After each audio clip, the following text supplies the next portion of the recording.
Muito boa tarde. Eu sei que este é Good afternoon. I think that I have a heavy burden because it's time to finish. I should finish and to limit myself to just give you a sign to just start the closing session, but I must thank the 4 organizing institutions and its representatives. 4 institutions that have a special meaning to me because, in a way, I have been connected to them, the Faculty of Law from the University, Catholic University, the Public Prosecution Office, the Union of the Portuguese Judges, and MEDEL. Mr. Felipe Marques Medel, I also had a connection with them when a while ago, Antonio, remember, many meetings and an intensive period of 3 years preparing ourselves and working within the scope of the preparation of the recommendation 2019, which was a period of a lot of learning.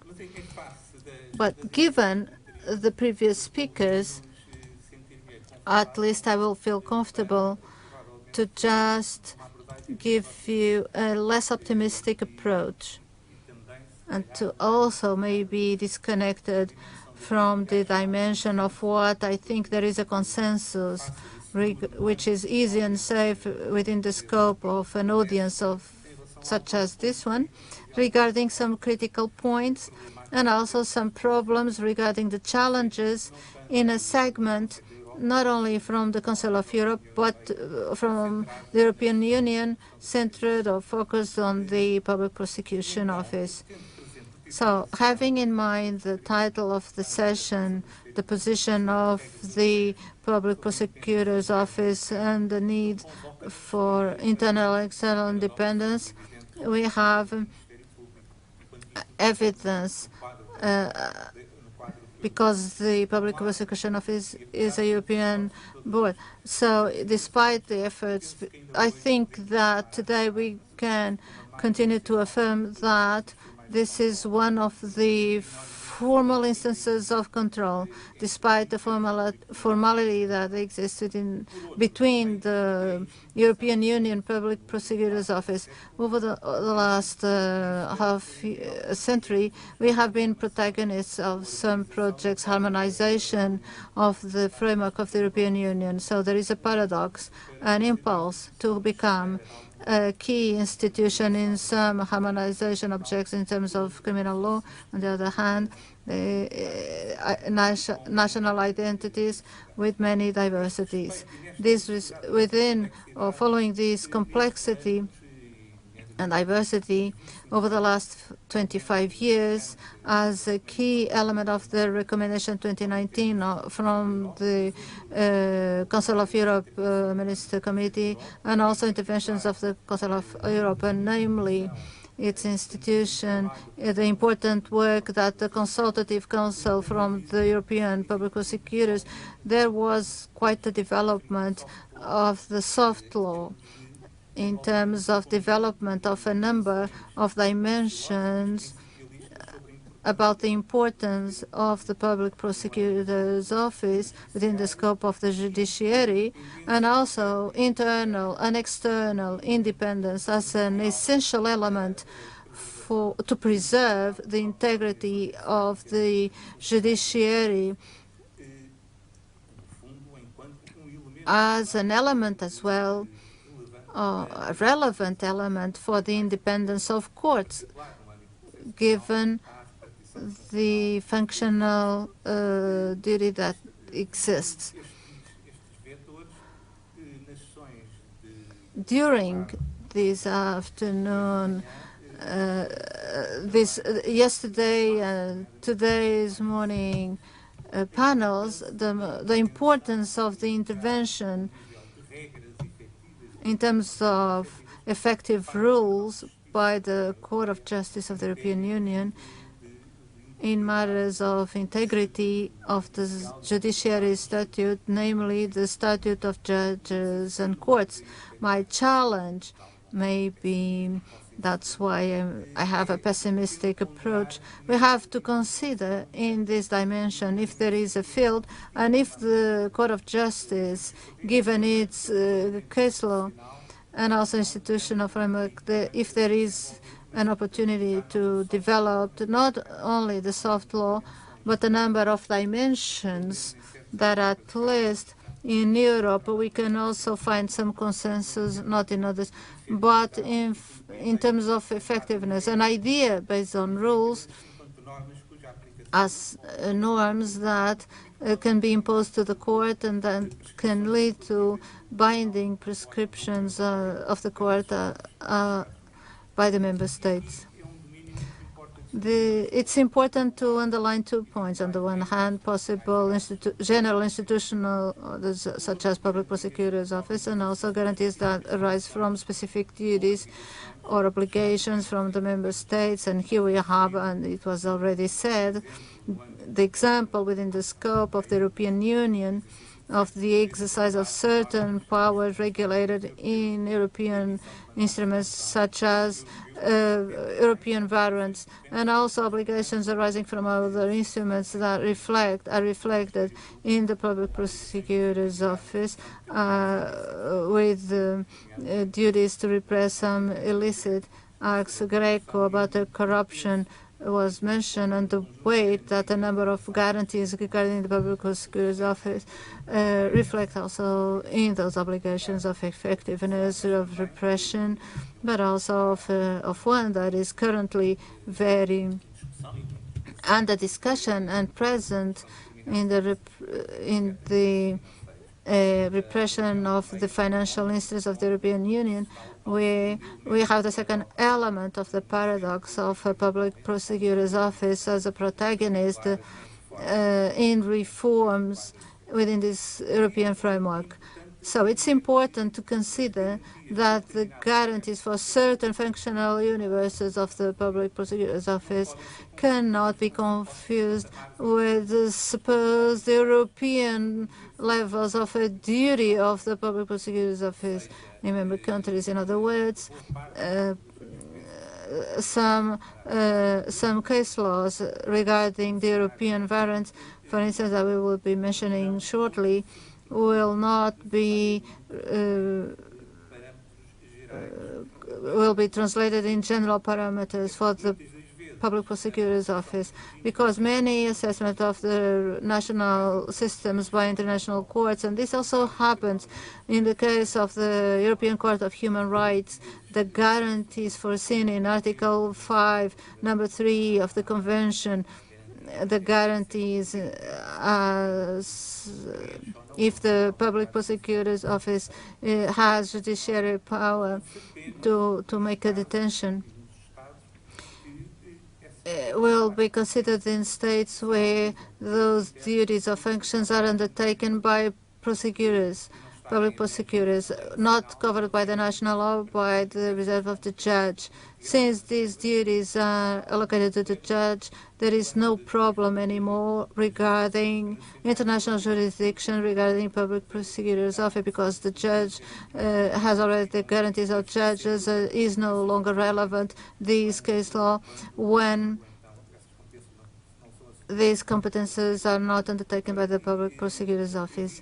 Now, I would like to shortly introduce some considerations that became useless regarding the historic mark of the national models of the public prosecutor's office of criminal law and criminal law that have an historic mark or landmark from the 19th century, which was developed with an extended dimension to all the national territories of different states. The Public Prosecutor's Office as a democratic institution. But of course, there are historic backgrounds. In the 19th century, it was really key because there was another dimension by the end of the 18th century where reforming movements of criminal law. So there were two components of reforming components of criminal law. The Institute of the Public Prosecutor's Office as an extended institution across the countries, which were parallel and became crossed. So these reforms of criminal law were far from being uniform. Common aspects, and mainly being centered in the continental Europe. There was a change regarding the reaction to the criminal law of the previous regime. There was a direct, the indirect influence of the English model, but then the answers and the architectures we found were very different, and very different because right at the Public Prosecutor's Office, even in the south of Europe, we had two schools in France and in Italy which were quite different, and today they are reflected in the profile of the institutions. If we extend our look to all the states, even centered in the continental Europe, we see multiple solutions, hybrid, eclectic, with also imprints in the instances. 1877 criminal law reformation is an example. It's not a configuration that determined legal models, but also, and this is very important, legal cultures and operational cultures in several players of judiciary. This is the framework of profound diversity that still today we have at the Public Prosecutor's Office, and the profiles between the Public Prosecutor's Office and the comparison of judges in different territories. Till today, this distinctive mark is still in existence. Considering a number of instruments in terms of soft law, but also components of jurisprudence. It was already mentioned, I will be short. A component of the jurisprudence from the European Court of Human Rights. As I said a while ago, it was important regarding solutions that in the European Convention of Human Rights implicitly we admit that the competences can be reserved to judges or to other entities in the expression of the norm I mentioned, or the magistrate or the other judge to be entrusted. Consequently, the Strasbourg court was summoned regarding some legislations and some cases to judge if public prosecutors' offices nationally would fulfill the necessary requirements to undertake these duties and this statute of judge qualified by law to exercise the judiciary, to be undertaking as a judiciary for that purpose, to a certain purpose. The Judge Moulin against France 2010 was very important at this plan, the dimension of the independence, because we consider that despite the career statute, we all know that in France, careers, judicial careers, and from the public prosecutor's office have a certain unity, despite of these, the judiciary, in the terminology of the French system, did not fulfill the requirements to intervene in a detention that would last 5 days until it reached a judge, an orgodium, according to this judgment, who determined the insufficiency of a statute of a French prosecutor who intervened was insufficient, regardless of the prosecutor, of what that prosecutor could use. At the level of the law of the European Union, this component has been developed from an instrument that is specific, already mentioned, the European warrant, and namely Article 6 of the framework decision about the European warrant and the guarantees that the public prosecutor's office has to fulfill in order to be entitled to issue a warrant. So it was specific that the concept of judiciary authority could go beyond the judge, and it was clear that this concept would require later, sooner or later, some massification or densification from the Court of Justice. And in this, this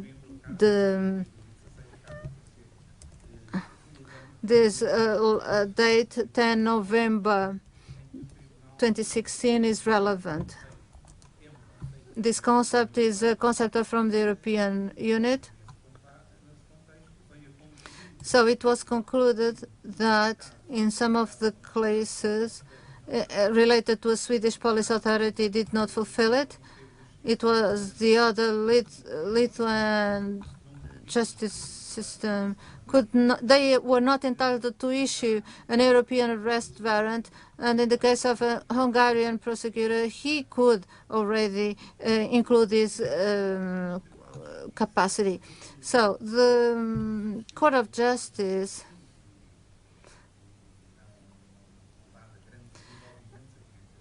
and without many argumentation refused the dialogue framework in the judgments of the Court of Justice. Everything is based on the judgments of the General Advocate and the great judgment.